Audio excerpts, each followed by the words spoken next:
हाँ साथियों, तो शुभ संध्या, नमस्कार। अगली कड़ी में मैं कक्षा 6 विज्ञान अध्याय 7 पौधों को जानिए लेके आ गया अभ्यास एनसीईआरटी ज्ञान प्लस।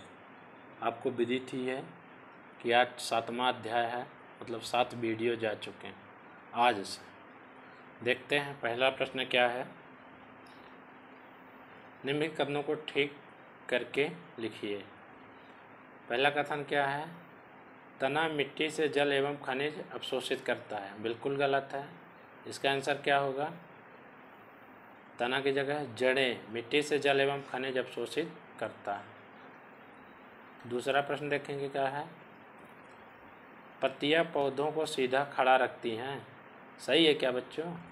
गलत है। बहुत बढ़िया। तना पौधों को सीधा खड़ा रखता है। अगला प्रश्न देखेंगे ग नंबर। जड़ें जल को पत्तियों तक पहुंचाती हैं। सही है क्या? गलत है। बिल्कुल सही। क्या सही उत्तर होगा इसका? तना जल को पत्तियों तक पहुंचाती हैं। घ नंबर प्रश्न देखेंगे। पुष्प में बाह्यदल एवं पंखुड़ियों की संख्या सदा समान होती है। बिल्कुल गलत है। क्या सही है ऐसा? आप लोग सोचिए। पुष्प में बाह्यदल एवं पंखुड़ियों की संख्या सदा समान नहीं होती है।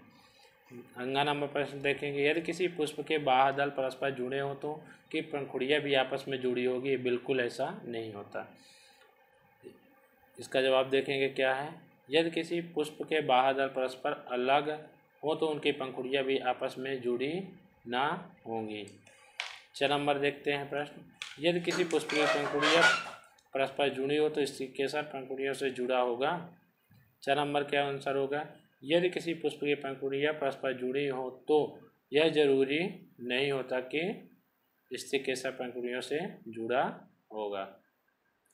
बहुत बढ़िया। अगला प्रश्न देखेंगे। क्वेश्चन नंबर 2 साथियों। निम्नलिखित चित्र बनाइए। पत्ती, मूसला जड़, एक फूल जिसका अपने 3.5 में अध्ययन किया था। पत्ती का चित्र आप देख पा रहे होंगे। पत्ती 2 प्रकार से होती हैं, एक जालिका वाली, एक समानांतर। ऐसे होगी, जितनी लाइन उधर उतनी लाइन। और मूसला जड़ ये चित्र हो गया, और एक फूल ये हो गया। ठीक है साथियों। फिर प्रश्न नंबर 3 देखते हैं। क्या आप अपने घर के आसपास ऐसे पौधों को जानते हैं जिनका तना लंबा परंतु दुर्बल हो? इसका नाम लिखिए। किस वर्ग में रखेंगे? Money plant. मनी प्लांट तना लंबा होता है परंतु दुर्बल भी होता है। ये बिसर्पी लता वर्ग में आता है। ठीक है ना। अगले पेज में देखते हैं साथियों क्या प्रश्न है आपके। प्रश्न नंबर 4 देखते हैं।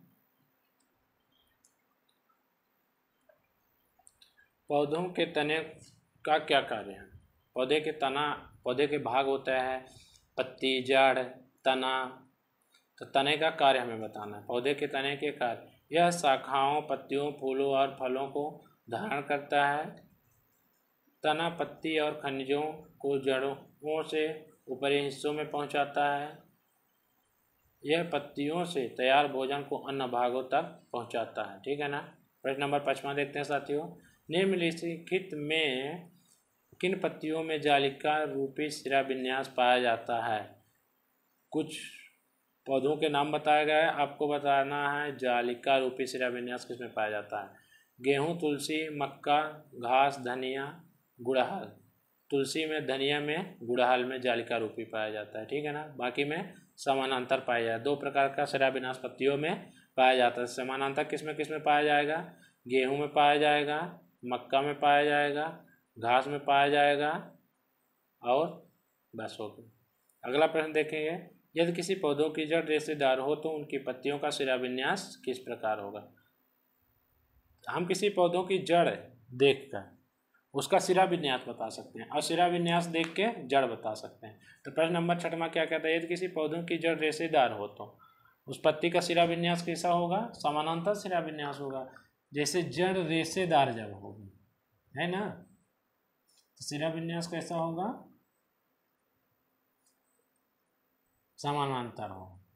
अगला प्रश्न देखते हैं, यदि किसी पौधे की पत्तियों में जालिका रूपी सिरा विन्यास हो, उनकी जड़ें किस प्रकार की होंगी? मूसला जड़ होंगी।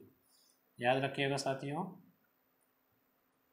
सिरा विन्यास दो प्रकार के हमने आपको बताया, जालिका और एक समानांतर, ठीक है ना। अगला प्रश्न देखते हैं, प्रश्न नंबर 8वां क्या है? क्या आप किसी पौधे की पत्ती की छाप को देखकर यह पहचान कर सकते हैं कि उसकी जड़ मूसला होगी अथवा झगड़ा जड़? कैसे? हाँ बिल्कुल बता सकते हैं, अभी आपने आपको एक्सप्लेन भी किया है।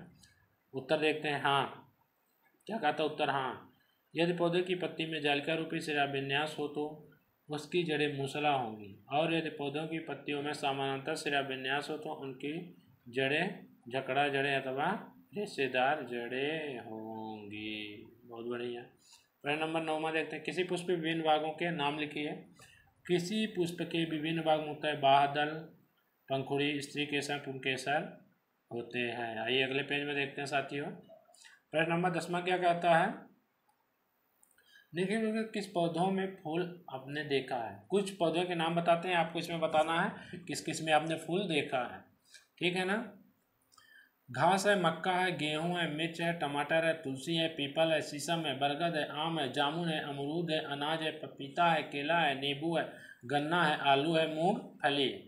इसका जवाब देखेंगे क्या है? हमने निम्नलिखित पौधों में फूल देखे हैं। टमाटर में फूल देखे हैं, बिल्कुल हाँ देखे हैं। मक्का में, तुलसी में, पीपल में, बरगद में, आम में, जामुन में, पपीता में और आलू में हमने फूल देखे हैं। अगला प्रश्न देखते हैं, प्रश्न नंबर 11, पौधों के उस भाग का नाम लिखिए जो अपना भोजन बनाता है। इस प्रक्रम को क्या कहते हैं? उत्तर देखेंगे। पौधे की पत्तियां भोजन बनाने का कार्य करते हैं। पत्तियों द्वारा भोजन बनाने की इस प्रक्रिया को प्रकाश संश्लेषण कहते हैं। बहुत बढ़िया। अगला प्रश्न देखेंगे, पुष्प के किस भाग में अंडाशय मिलता है?